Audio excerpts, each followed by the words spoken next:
반갑습니다. 감사합니다. 사랑합니다. 축복합니다. 아름다운 세상입니다. 이제 제가 왜 이렇게 매 시간마다 아름다운 세상입니다 이렇게 인사를 하고 그 말씀을 시작하는지 그 이유는 마지막 시간 가서야 이제 알게 됩니다. 그때까지 도대체 왜 저런 인사말을 왜 시작할 때마다 할까? 그 이유는 지금은 모르는데 마지막 강의 시간에 그때까지 좀 들어주시면 되겠습니다. 궁금하시죠? 네. 풀어드릴게요. 오늘은요, 하나님께서 미리 아신 자들을 하나님이 미리 정하시고 정한 그들을 또한 하나님 부르신 그들을 의롭다 하시고 의롭다 하신 그들을 장차 영화롭게 하신다는 로마서 8장 말씀을 본문으로 삼아서 하나님께서 이렇게 합력하여 선을 이루어 가시는구나. 그 하나님이 하시는 이 놀라운 구원 행위에 대해서 다시 한번 우리가 감탄하고 또 감사하면서 하나님께 영광을 돌리는 삶이란 어떤 삶이어야 할까를 또 말씀 앞에서 살펴보려고 합니다. 여러분, 저는 지난주 네팔을 다녀왔어요. 네팔. 저는 이렇게 하나님께서 네팔까지 달 공동체 보내실 줄 정말 상상도 못했어요. 청량리 뒷골목에서 시작한 그 작은 사랑의 나눔 운동이 어느덧 중국으로 베트남, 캄보디아, 필리핀 이어 5번째 네팔까지 갔어요. 가서 네팔 다일 공동체 개원식을 하고 왔거든요. 무슨 개원이라고 해서 뭐 대단하게 뭐 건물 큰 거 세우고 뭐 끊고 오고 그런 게 아니라요. 언제나 다일 공동체엔 처음 시작처럼 냄비 하나, 작은 것부터 시작한 겁니다. 그래서 거기에 천막에다가 냄비 몇 개 갖다 놓고 밥을 굽는 사람에게 한 끼의 식사라도 같이 나누면서 빵과 함께 복음을 전하자고 거기 네팔에 우리 다일 공동체 목사 부부가 파송됐어요. 이제 이 네팔 다일 공동체를 설립하게 된 계기는요, 지금부터 꼭 7년 전 2000년에 대광 고등학교 강당에 이제 우리 다일교회 예배당이 있을 때 그곳에 네팔 사람이 찾아왔어요. 그때까지 주님을 알지 못하던 사람이에요. 매주일 예배에 오더니 말씀 앞에 엄청난 깨달음을 얻고 이 친구가 세례를 받겠다고 그러더라고요. 그래서 다일교회 성도 중에 최초의 외국인 성도예요. 그 사람이 주님을 영접하고 고국에 갔거든요. 고국 네팔에 가서 계속 믿음 생활을 한 거예요. 가족들이 환영했겠습니까? 싫어했죠. 그 전통적인 그 사람은 이제 전통적인 네팔 사람들의 풍습대로만 사는 사람들인데 한국에 가서 근로자로 사는 것까지는 좋았는데 왜 거기 가서 너는 엉뚱하게 예수를 믿고 와가지고 이렇게 집안 근심 걱정거리가 되냐? 가족들에게 그렇게 반대를 받았어요. 그럼에도 불구하고 굳세게 믿음 생활하고 거기서 또 결혼해서 아내에게 같이 함께 예수 믿어야 된다고 전도한 거예요. 그 아내가 다시 한국에 와서 세례를 받고 여기서 DTS 훈련까지 했어요. Disciples Training School이죠. 제자 되는 훈련을 한 거예요. 그렇게 3단계 영성 훈련 과정 다 거치고 선교사로 파송된 겁니다. 네팔 사람이 자기 조국에 네팔 다일 공동체 세우러. 그래서 팀세나라고 하는 네팔 형제 부부와 한국 우리 다일 공동체에서 훈련받은 우리 서경석 목사님 부부가 함께 같이 가서 같이 공동 사역을 하게 된 거죠. 그래가지고 지금 뭐 이렇게 다일 공동체 처음 청량리에서 시작한 것처럼 리아가 끌고 다니면서 하는 거예요. 작은 허름한 집 하나, 그것도 우리가 산 것도 아니고 임대해서 그렇게 뭐든지 작은 것부터 할 수 있는 것부터 나부터 이게 다일의 정신이라 그랬잖아요. 이렇게 지금 시작을 했습니다. 가투만두 시내와 또 인근 지역을 돌아보면서 아시아 빈민촌이 이렇게 많구나. 절대 빈곤 현장이 너무 많은 걸 보고 마음 아팠습니다. 한 200여 년 이상 왕조 국가였잖아요. 왕정 정치가 무너지고 민주공화국이 세워졌지만 어지럽기만 하고 또 껄핏하면 여전히 많은 사람들이 그렇게 미신 풍속 때문에 너무도 많은 어린아이들이 착취당하고 인권이 유린당하고 이러는 걸 두 눈으로 보고 왔거든요. 마음이 아팠습니다. 여러분, 어디 네팔뿐인가요? 그 옆에 파키스탄은 어떻고요? 방글라데시는 어떻고요? 인도는 어떻고요? 아시아뿐만 아니라 아프리카는 말할 수 없는 상황, 절대 기근과 질병으로 고통당하는 너무도 많은 사람들이 있어요. 이들을 한시도 잊어서는 안 되겠더라고요. 저는 네팔에서 우리 작지만 이제 천막 하나부터 시작하는 우리 다일 공동체 시작하는 형제들 손 붙잡고 언제나 그랬어요. 다일 교회도 예배당 없이 시작하더니 천막부터 시작했는데, 다일 우리 천사병원도 마찬가지고, 지금 자연치유센터라고 저 설곡산에 있는 우리 또 치유센터도 마찬가지예요. 비닐하우스 한 채로 시작했거든요.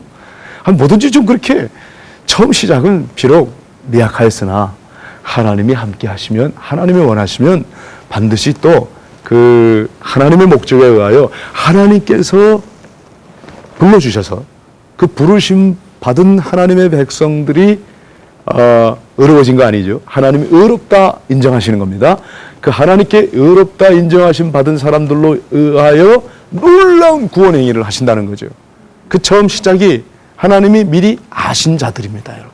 하나님이 미리 아신 자, 그걸 이제 한문으로 예지했다 그러죠. 하나님이 미리 아신 자들로, 다음 두 번째가 뭐예요? 예정, 정하시고, 하나님이 예정하시고, 세 번째 소명이죠. 부르시고, 부르심 받은 그들을 또한 어떻게 해요? 의롭다 하시고, 칭의, 내가 의로워져서가 아니라 하나님이 의롭다 인정해 주시는 겁니다. 의롭다 하시고 그들을 장차 영화롭게 하셨느니라. 이걸요, 신학자들은 구원의 골든 체인이라고 부릅니다. 황금 연쇄 작용이라 그러죠.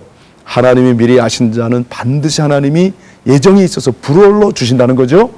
이런 하나님의 부르심을 입은 자들, 어쩌면 그렇게 전 세계 곳곳마다 많아요. 어쩌면 그렇게 하나님이 놀랍게 섭리하시고 역사하세요. 그 네팔 형제가 한국에 근로자로 왔을 때만 해도 예수 안 믿는 사람, 예수 옛자도 못 들었던 사람이잖아요. 한국에 와가지고 노동자로 그 거대한 내림을 가지고 온 거죠. 열심히 땀 흘려 돈 벌어서 자기 고향에 부모들에게 보내려고.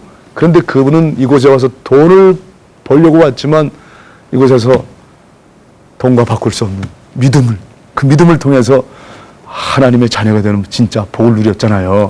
그것도 어떻게 하면 자기 가족들이 함께 예수를 믿었으면 그 마음 때문에 다시 본국에 돌아가서 열심히 복음을 전하는데 박해를 받잖아요.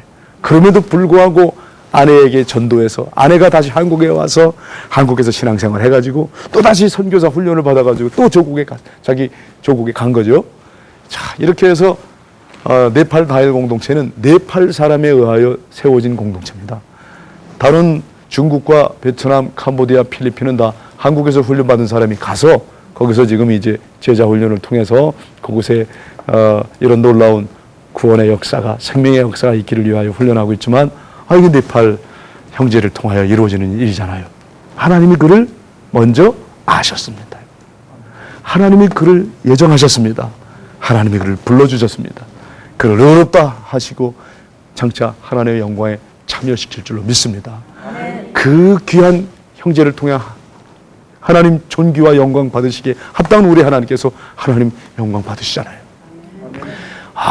이 참 구원의 골든 체인이라고, 이렇게 체인처럼 연결되어 있다, 그 소리죠. 하나님이 미리 하신 자 반드시 정하시고, 정하신 그들을 또한 부르시고, 불러주신 그를 또한 어떻게 합니까? 의롭다 하시고, 의롭다 하신 그들을 영화롭게 하신다. 여러분 모두 하나님이 아셨습니다. 네. 여러분이 하나님 알기 전부터 하나님이 여러분을 아셨다, 이 말입니다. 그렇습니다.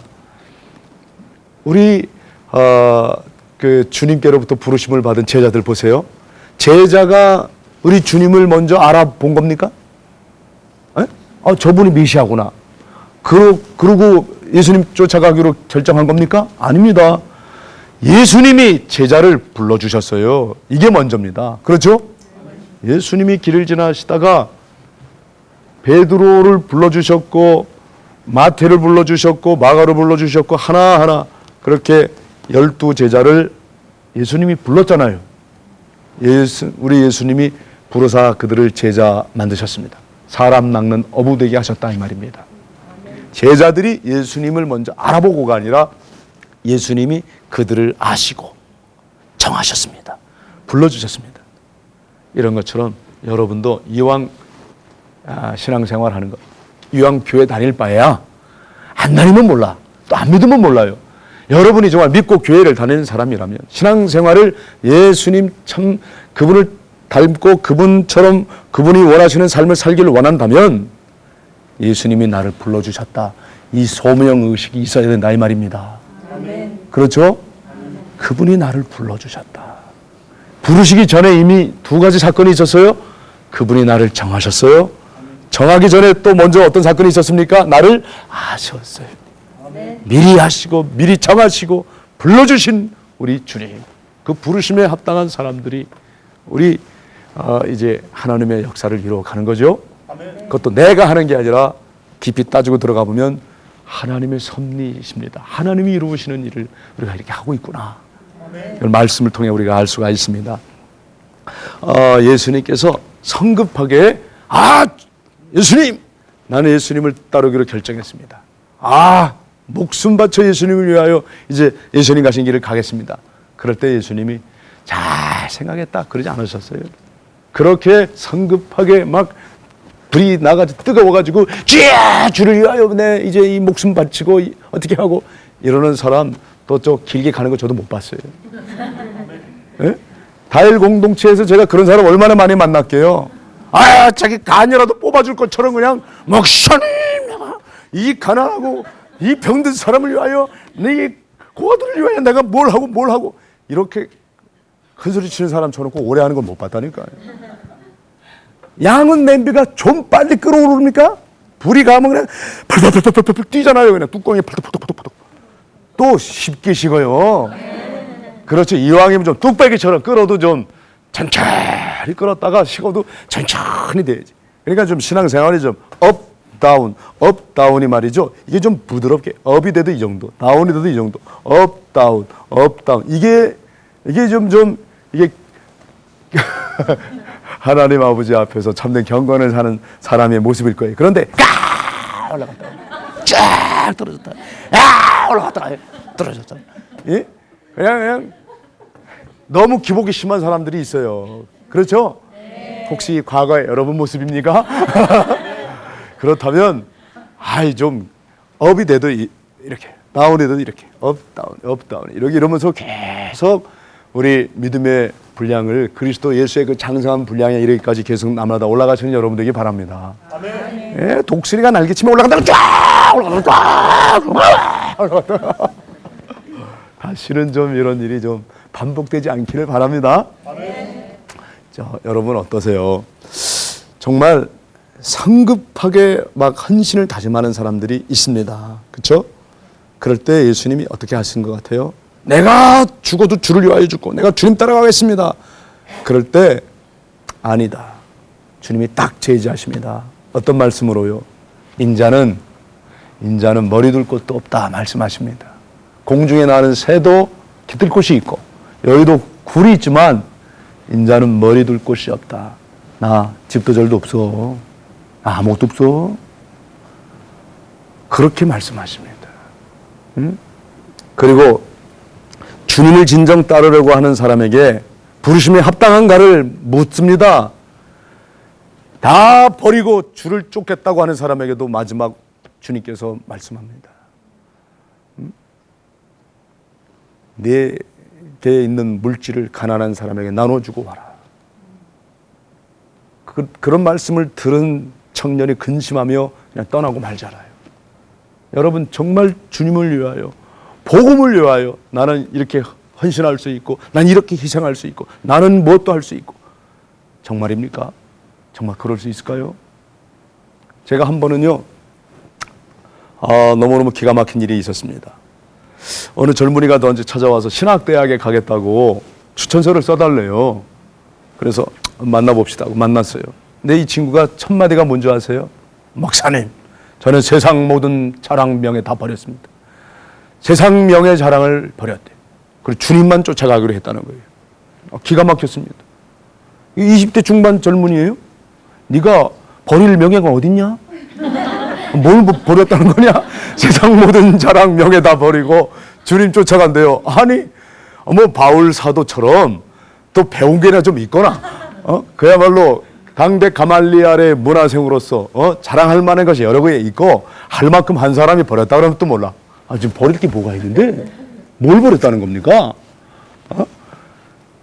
오히려 내가 보기엔 당신이 예수님 이름 팔아서 예수님 덕분에 당신 예수님 어떻게 하면 그분을 이용해서 출세길로 살아가려고 그렇게 예수님 선택한 것처럼 보입니다. 그런 거 아닙니까? 난 추천 못하겠습니다. 그래서 뭘 버렸다는 겁니까? 뭘 포기했다는 겁니까? 정말 포기하고 버린 사람은 그런 말도 하지 않습니다. 아직 아닌 것 같습니다. 아직 때가 아닌 것 같으니 더 준비하셨다가 나중에 천천히 하시죠 그랬더니 막 이러고 가시더라. 마음이 아팠습니다. 그때 예수님을 쫓아가겠다고 했는데 돌아가는 젊은이의 모습을 보는 그 주님의 마음이 어떠셨을까? 저도 이제 목회생활 20년에 이제 조금 뭐 좀 알 것 같아요. 뭐가 좀 조금 보이는 것 같습니다. 또 이상하게 말이죠. 부르심에 합당한 사람 가운데는 망설이고 주저하는 삶이 없어야 되는데 꼭 망설이는 사람이 있어요. 꼭 주저하는 사람이 있어요. 예수님께서 나를 따라오너라. 나를 따라오너라 그랬으면 지체 없이 예 하는 게 있어야 되는데 꼭 망설이다가 가긴 갈 텐데요. 지금은 아니거든요. 가긴 갈 텐데 지금은 제가 할 일이 있거든요. 무슨 일인데요? 제가 집에 아직 연로한 어르신들이 계십니다. 자녀로서 제가 마땅히 해야 될 일은 해야 되지 않겠습니까? 그래서 성경에는 어떻게 나타나요? 우리 부모를 제가 장례 지내고 장사 지내고 인간적 도리를 다 한 다음에 그 다음에 주님들을 쫓아가게 해 주십시오. 그랬단 말이에요. 그때 우리 주님이 뭐라 그랬습니까? 그렇게 하십시오? 아닙니다. 인간의 도리는 다 해야 됩니다. 아닙니다. 냉혹하게 들릴지 모르지만 죽은 자는 죽은 자로 장사하게 하고 너는 나를 따르라 말씀합니다. 아멘. 죽은 자는 죽은 자로 장사 지내게 하고 너는 나를 따르라. 여러분, 하나님께서 미리 아시고 정하시고 불러주시고 그 부르심에 합당한 사람은 그때 예해야 되는 거예요. 그런데 그도 돌아가려고 합니다. 그러니까 주님께서 또 그때 뭐라고 말씀해요? 쟁기를 붙들고 뒤를 돌아다 보는 자는 합당치 않다. 부르심을 받은 사람들은 그 말씀대로 순종하고 가는 거죠. 응? 그래도 베드로는요, 자기 생업을 포기하고 주님을 쫓았잖아요. 그물을 두고 배를 두고 주님을 쫓잖아요. 여러분, 생업을 포기하고 예수님 쫓아본 적 있습니까? 그래도 베드로는 생업을 포기하고 갔던 사람이에요. 그도 장모를 모시고 있던 사람입니다. 그것도 장모님이 병들었습니다. 그럼에도 불구하고 주를 쫓아갔던 사람이에요. 그것도 성령 받기 전에 여러 번 낭패를 보죠. 예수님을 부인하기도 하죠. 여러 가지 많은 우여곡절을 겪죠. 그러나 한때 주님을 위하여 복음을 위하여 그물을 포기한 베드로라 이 말이죠. 그런데 여전히 부르심을 받은 사람이 아직은 아닙니다. 지금은 때가 아닙니다. 아직은 아닙니다. 그 때를 왜 내가 정하는 겁니까? 그때도 하나님 그분이 정하신 때입니다. 그렇죠? 그 부르심을 받은 사람은 하나님 말씀 들려올 때 예 하고 순종하는 거예요. 그런데 내 내면에서 들려오는 하나님의 말씀이 없으니까 자꾸 그들은 밖에서 어떤 자극을 원합니다. 여러분, 밖에서의 자극은 그 진정한 기쁨이 되지 못합니다. 그런데 많은 크리스찬들이 자꾸 자극을 하나님의 음성으로 착각하는 경우가 있어요. 자극엔 많은 사람이 반응이 있을 뿐이에요. 반응은 위험천만합니다. 반응이 아닌 응답이 돼야 되는 거예요. 그 응답은요, 내 마음속 깊은 곳에서 넘쳐 나오는 거예요. 마음속 깊은 곳에서. 주 예수 사랑 기쁨이 어디 있다고요? 내 마음속에. 아멘입니까? 아멘. 마음속에. 그런데 이 마음속에 주 예수 사랑 기쁨이 없는 사람은 자꾸 밖에서 원한다니까요. 밖에서 뭐가 왔다. 왔다.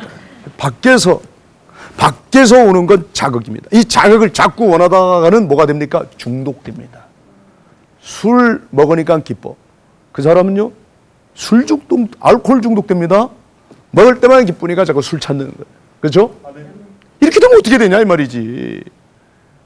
골프 치는 사람이 어느 날 골프 중독이 되더라고요. 어떤 사람은요, 여기다가 종교란에 뭐라고 썼냐면 골프교 이렇게 썼더라고. 난 깜짝 놀라서 무슨 글을 사다 이단 사이비가 생기나 했더니 뭐라고 썼냐면 영어로 골프라고 써놓고 거기다 교 이렇게 써. 자기 골프교 신자래. 야, 그러니까 주말마다 골프장에 사는 거예요. 응? 그걸 몇 년 동안 반복하는 거예요. 한 주를 빼놓지 않고. 안 가면 못 산대, 자기. 골프 중독이 된 겁니다. 여러분, 이 중독 증세가 요즘 좀 많습니까? 매니아들이 너무 많아졌어요. 뭐 하나에 미쳐요. 빠지는 거예요. 그거 없이 못 산다는 거예요. 그게 진정한 기쁨입니까? 그렇게 해서 생긴 기쁨은요, 반드시 또 고통의 씨앗이 됩니다. 그건 고통으로 반드시 다가옵니다. 처절한 고통입니다. 반드시 그 결과는 실망, 실망은 절망, 절망이 이어 사망으로, 망자로 끝나더라고요. 실망, 절망, 사망. 그렇죠? 이 자극을 자꾸만 원하는 사람들이 있어요. 아이고, 그게 아닌데. 요즘 젊은이들까지도 그런 밖에서 오는 자극을 쫓아 중독돼가는 모습을 볼 때마다 너무 아파. 컴퓨터 중독, 게임 중독, 그런 자녀들 보셨죠? 아유, 그걸 바라보는 부모들이 얼마나 마음 아파합니까? 얘가 이렇게 중독 환자가 돼가지고 게임기 안 하고는 못 살아. 인터넷 앞에 못 살아. 뭐 요즘 또 엄지족 눈만 감으면 문자 메시지 보내라고 그러죠. 중독입니다, 중독. 꼭 그래야 될 이유가 있습니까? 저는요, 저 시계가 없거든요. 지금 시계 안 찬 지는 거의 10년 됩니다. 꼭 필요할 때만 그것도 시계 빌려달라고 그래요. 제가. 그리고 이메일 안 한 지 한 3, 4년 됐습니다, 지금. 핸드폰 안 쓴 지 벌써 2년 지났습니다. 오, 놀라시네. 저 핸드폰 없어요. 어떻게 근데 사냐고요? 아유, 없어. 다 살아요, 살아. 아, 요즘 세상에 어떻게 그럴 수가 있냐고요? 된다니까요. 우리 핸드폰 없이 살 때가 있었죠? 네. 이메일 안 하고도 살았죠? 네. 왜 꼭 해야 됩니까? 왜 거기에 다녀야 되냐고요. 저는요, 아날로그 세대입니다만은, 물론 이 디지털 세대 아날로그 영성을 갖고 있지만, 저는 디지털 거부하는 게 아니에요. 오늘 디지털 문화가 가정과 교회 이미 침투해서 그거 없이는 못 살아요. 그렇죠?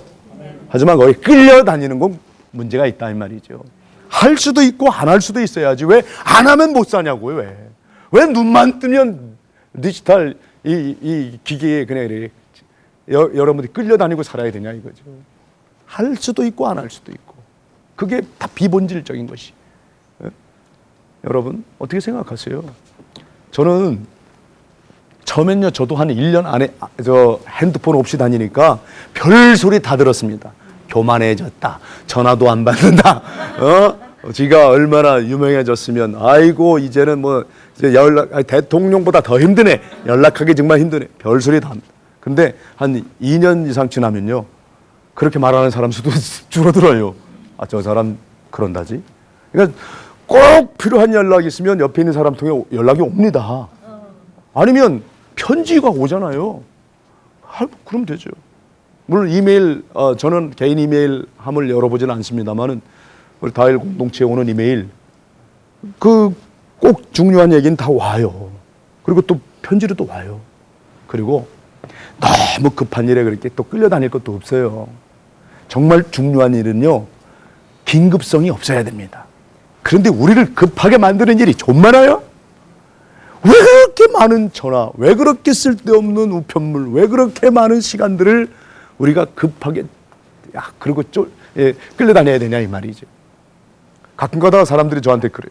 아, 저 목사님 바쁘시죠? 아, 목사님, 대한민국에서 목사님 같이 바쁜 사람이 몇 명이나 있겠어요? 목사님 참 바쁘시죠? 그럴 때마다 속으로 그럽니다. 안 바빠요. 저 하나도 안 바빠요. 할 일만 합니다. 제가 신학교 다닐 때요, 은사님 중에 한 분이 칠판에다 이렇게 쓰셨어요. 바쁜 목사는 나쁜 목사다. 어? 바쁜 아버지, 나쁜 아버지다. 여러분, 왜 바쁘게 살아야 됩니까? 많은 사람들이 바쁘다고 생각하고 바쁘다고 느끼시고 바쁜 사람으로 그렇게 여기고 사는 거죠. 저 자신은 정작 바쁘지 않다고. 할 일만 하면 되니까. 너무 쓸데없는 곳에 많은 시간들을 보내면서 바쁘다 그래. 요즘 안 바쁜 사람이 없더구만요. 하긴 저 청량리 쌍굴다리 밑에 줄 서 있는 노숙자도 바쁘대요. 글쎄. 현대인들은요 안 바쁜 사람이 없어요. 예? 다 바쁘다 병이야. 또 특히 한국인이 좀 성질 급합니까? 어디 전 세계 나가기만 하면 아 글쎄 한국말 모르는 사람도요 다 이 말은 할 줄 알아요. 빨리. 아이고 내가 그럴 때마다 얼굴이 뜨거워요. 한국인들 몇 사람만 모이면 항상 나오는 말이 빨리래요. 그래가지고 그 외국 사람들이요 한국말 빨리를 그렇게 잘 알아요. 왜 이렇게 바쁘게 살아야 돼요? 바쁘게 부산까지 갔어요. 그러느라고 우리가 KTX 만들었어요. 바쁘게 갔습니다. 가서 뭐 합니까? 고스톱하고 앉았더라니까. 사우나하고 바쁘게 가가지고 거기서 뭘 그렇게 생산적 일을 하기 위하여 그렇게 빨리 가면 또 몰라. 그런 사람은 극소수고. 제가요 어느 교통순경 아저씨에게 들은 얘기예요.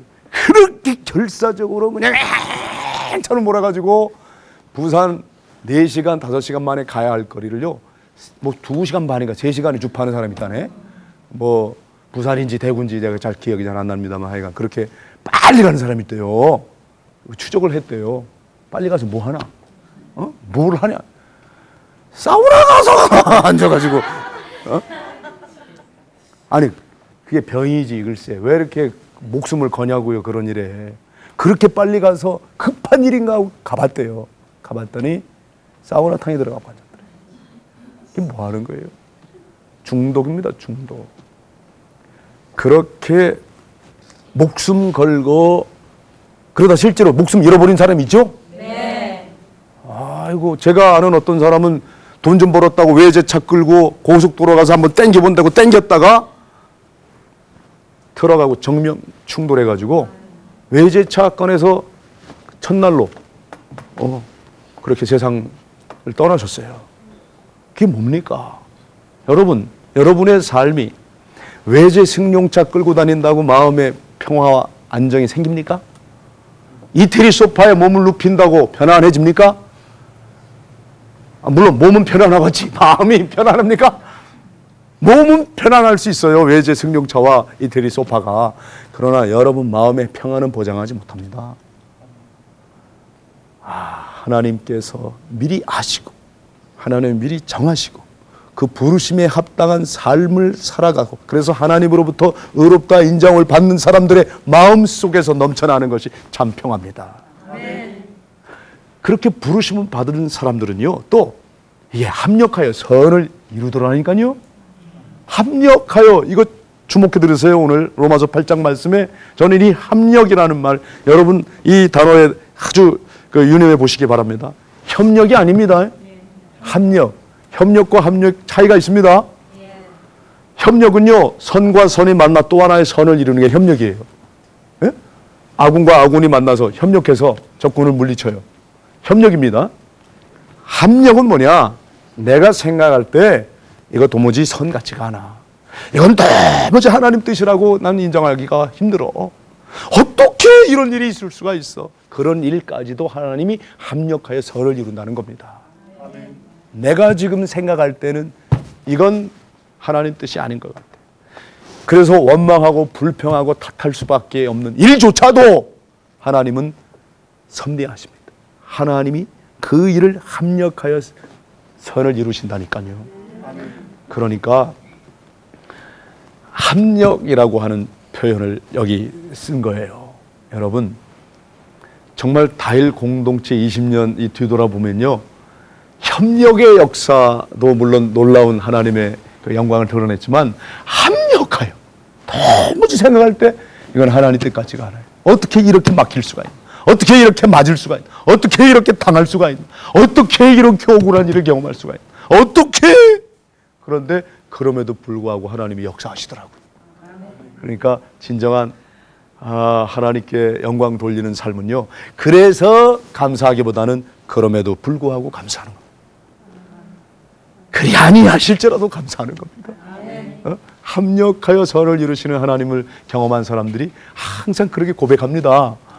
여러분, 부르심에 합당한 삶을 살아가신다면 그분은 반드시 하나님을 내가 알았다가 아니라 내가 알기 전부터 하나님이 나를 아셨다. 아멘입니까? 아멘. 하나님이 나를 아셨다. 세상 사람 다 몰라줘도 난 괜찮아. 하나님 나 아시니까. 이 마음 있는 거예요. 아멘. 하나님 나를 정하셨다. 하나님 반드시 이룰 것이다. 나 이 세상에 하나님 아무 목적 없이 이 세상에 온 사람이 아니다. 하나님 분명히 나를 아시고 나를 정하셔서 하나님 목적대로 하나님 쓰실 줄 믿습니다. 아멘. 이 믿음 있는 사람은요, 결코 실망, 좌절, 절망 속에 오래 묶여있지 않습니다. 툭 털고 일어날 줄 압니다. 아멘. 하나님 나를 아신다. 하나님 나를 정하셨다. 또 하나님, 그런 사람은 뭐가 있어요? 소명, 부르심에 하나님 나를 불러주셨다. 하나님 나를 불러주셨다. 여러분, 하나님이 불러주셨다. 이 소명감, 이 소명 때문에 사명을 이룰 수 있는 거예요. 하나님의 일을 누가 합니까? 그 부르심에 합당한 사람이 하는 거지. 이 부르심을 받은 사람들. 여러분, 그래요. 생각해 보면 참 그 부르심에 온몸을 떨면서 하나님 나를 불러주셨습니까? 하나님 감사합니다. 하나님, 이러는 사람들도요, 낙심하고 좌절하고 아닌가비요, 아닌가비요, 이런 일들 수없이 많아요. 또 우리 그런 경우 많이 봤잖아요. 여러분, 그런 일이 몇 번 되풀이 되더라도 여러분 자신이 자기 자신을 인내하고 참을 줄도 알아야 돼요. 기다려줄 줄도 알아야 돼요. 좀 하나님의 때를 묵묵히 참고 기다리잔 말이죠. 하나님 때를 말이죠. 다일 공동체의 무료 급식소, 지금 바포 나눔 운동 본부요, 14년 만에 구유지, 동대문구 구유지에 서울시가 본부를 세운 거예요. 14년 걸렸어요. 14년 동안 건물 하나 없이 청량리 쌍굴다리에서 눈이 오나 비가 오나 거기서 그렇게 14년 세월을 기다렸어요. 어떤 날은 추운 겨울날 밥을 먹겠다고 이른 새벽부터 와가지고 기다리는 분이 있었어요. 왜? 늦게 오면 밥을 못 먹고 라면을 먹거나 빵을 먹어야 되니까. 그 시절은 그렇게 했거든요. 지금은 아무리 늦게 오더라도 밥을 주지만 그때 어떤 사람이 바로 자기 앞에서 밥이 끝났어요. 그분에게 우유하고 빵을 줬더니 우유를 그냥 줄줄줄 흘리더라고. 울더라고. 할아버지에게는 따뜻한 밥과 국이 식사가 되죠. 빵은 식사라고 생각 안 하는 분도 있어요. 그러면 그분이 늦게 오면 밥은 먹구나 그러고 일찍 왔던 거예요. 맨 추운 겨울에도 맨 앞에 쭈그리고 이러고 앉아있죠. 할아버지, 이렇게 추운 날 뭐 하려고 새벽까지 오셨어요? 왜 이렇게 추운 날 일찍 오셨어요? 아유, 얼마나 추울까, 몸을 녹인 다음에나 식사를 하실 텐데 이러고 만졌는데 돌아가셨어요. 그리고 굴다리 아래에서 돌아가셨을 때 얼마나 비참할게요. 얼마나 많이 울었는지 몰라요. 한 사람 생명 살려본다고 한 일인데 이렇게 사람이 죽어가는 걸 봐야 되나? 너무너무 추운 날이었어요. 그래서 그 밥을 먹기 위해 줄을 섰던 분은 돌아가시고, 또 그날 밥을 먹고 집에 가신 쪽방에 홀로 사시는 할아버지가 있어요. 근데 그분 보일러를 고쳐드린다고 했거든. 보일러가 고장이 났단 말이에요. 냉방이에요. 냉방에 이 스티로폴 라면 박스 깔고 그 위에 이불 몇 개 더 덮고 덜덜 떠시는 그분을 생각하니까 잠을 못 자겠어요. 안 되겠다. 그분 전기장판이라도 혹시 구입했는지 모르겠다 싶어서 전기장판 들고 그분 쪽방에 갔는데 돌아가셨어요. 하루에 두 분이 돌아가셨어요. 한 분은 쌍굴다리 밑에 그때 그렇게 얼어 죽고, 한 분은 집에서 홀로 외롭게 돌아가시고, 그때 얼마나 처절하게 울었게요. 얼마나 많이 울었는지 몰라요. 하나님, 한 생명도 살려내지 못합니다. 이런 죽음을 지켜봐야만 됩니까? 그렇게 아무도 애도해주는 사람 없이, 슬퍼해주는 사람 없이 이렇게 차디찬 길거리에서 죽어야 하고, 홀로 외롭게 쪽방에서 돌아가셔야 되고, 어떻게 이렇게 서울 장안에서 이런 일이 계속 일어나야 됩니까? 그렇게 많이 울어줬어요. 그때 원망한다고, 불평한다고, 탓한다고 뭐 일이 되겠어요? 그때 다시 눈물을 씻고 제가 다시 청량리 쌍굴다리 밑으로 갈 수 있었던 건 부르심에 합당한 한 젊은 형제를 봤어요. 글쎄, 저는요 그때 너무너무 마음이 참담해서, 어떻게 이렇게 긴 세월 길에서 밥을 먹는 사람을 보고도 서울시 시민들이 이런 분들을 위해 무료 급식소를 서야 된다고 말만 할 뿐이지 왜 이 구유지에 서울시가 예산을 들여 이 무료 급식소 하나 못 세웁니까? 우리가 아무리 돈을 들여서 임대를 하려고 해도 동네 주민들은 자기 집을 절대로 안 줍니다. 왜? 님비 현상 아시지요? 아무리 좋은 일이지만 먼 데 가서 하라고. 그렇게 다 거절하니까 그런 집 얻어봐야 6개월도 안 돼서 쫓겨납니다. 1년 계약했지만 1년 계약대로 다 지내본 적이 없단 말이지요.